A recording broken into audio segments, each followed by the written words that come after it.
There's a lot of great things about living in Vietnam, but it's not all peaches and gravy. Peaches and rainbows? I've been living in Vietnam almost 6 years, but just over a year in Da Nang. Let me give you my pros and cons so far from living here, and maybe you can decide for yourself if Da Nang is right for you. Pro number one is the weather. We're in a beach town, sunny blue skies most of the year, clean air to breathe, at least compared to a lot of places in Vietnam. I lived in Hanoi for 4 years and air pollution was at the top of the list for reasons why I had to leave. It's great to be outdoors here. We've got a lot of nature. We've got beach and mountains. You can't beat it. But actually, there are some crazy people who would consider the weather here a con. In the summertime, you can have blazing heat. I'm talking serious tropical humid heat that if you've never experienced it, it can be a little bit overwhelming. We've also got a 3-month or so rainy season. We're actually deep in the rainy season right now. It's the middle of December, but here I am sat by the beach, so it's not that bad. There are some big storms that can come through and cause minor flooding. It can rain nonstop for 5 days at a time, so it's worth mentioning, but for me, it's not a problem. The cooler weather is a welcome change from the hot summers, and it's nice to have some contrast. You can't just have paradise every day of your life, right?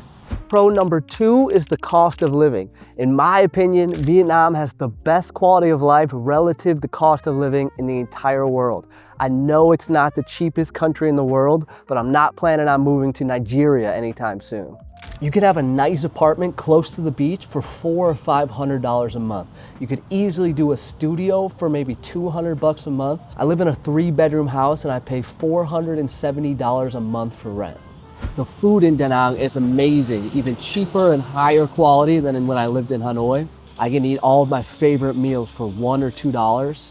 I have a coffee for 50 cents and a smoothie for $1 every morning. It's such a relief to be able to live your life and not have to worry about your everyday costs. For basic things, most of the time I don't even pay attention to the price. And it's not because I'm rich. I'm a broke YouTuber.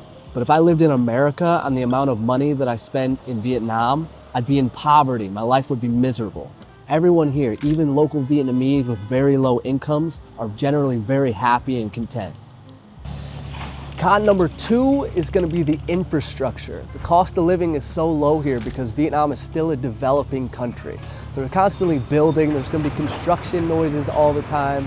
Public transportation within cities is not great. Even trash pickup is still done by old ladies pushing hand carts. So a lot of people throw their trash everywhere. Some areas of the city can be pretty dirty. Health and cleanliness standards in general are going to be a lot lower than in Western countries. But there are some things that are surprising. For example, roads are almost perfect.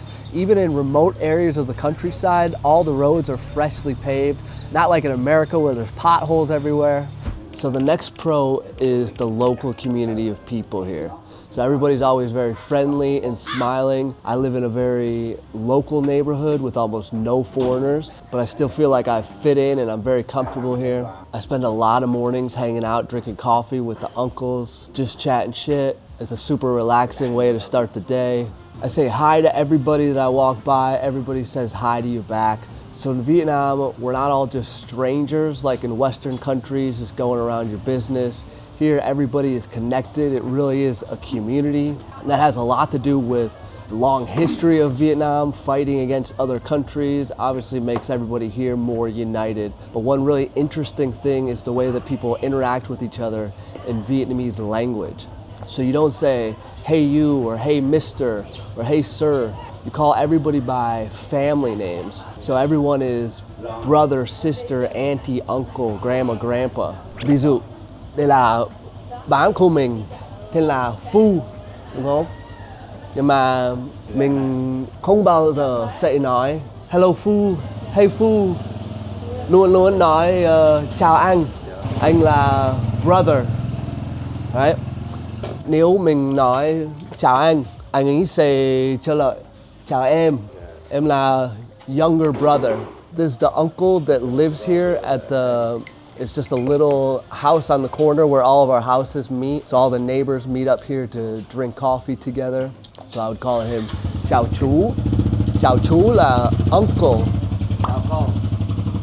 And he say chào con, which is like son or grandson. So even the first time we ever meet each other, when we're strangers, you always say chào chú, chào con, chào anh, chào cô for auntie. Cháu đang nói về bằng tiếng Việt, mọi người gần hơn tiếng Anh bởi vì chú, cô, anh em là từ gia đình, đúng không? Yeah, family. Family term, call everybody brother, sister.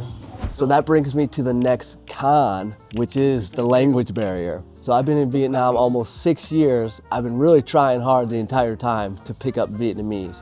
And so I can have basic everyday conversations like this, but it took years to become comfortable. And even after many years, I'm still not great at Vietnamese.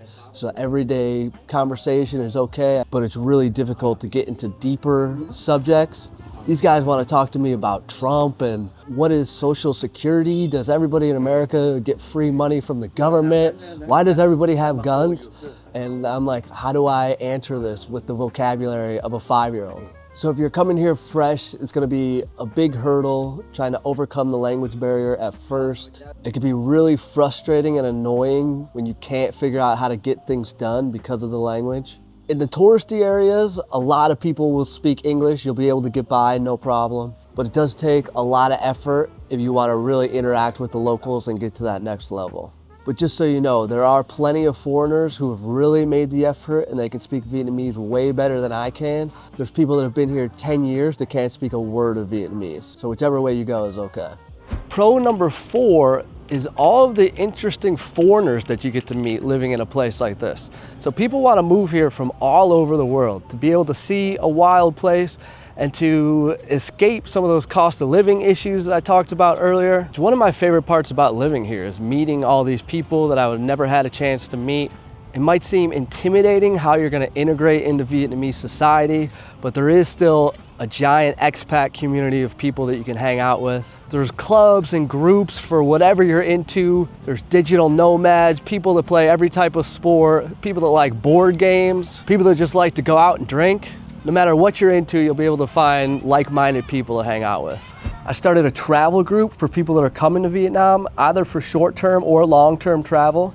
So I just try to help people get settled in as quickly as possible or just have a great vacation while you're here. It's a great way to learn a lot about Vietnam. I can help you plan your trip, and we go out for beers and dinners so you can meet up with some local travelers if you want to. So if you're coming to Vietnam, definitely check it out. I'll link it in the description.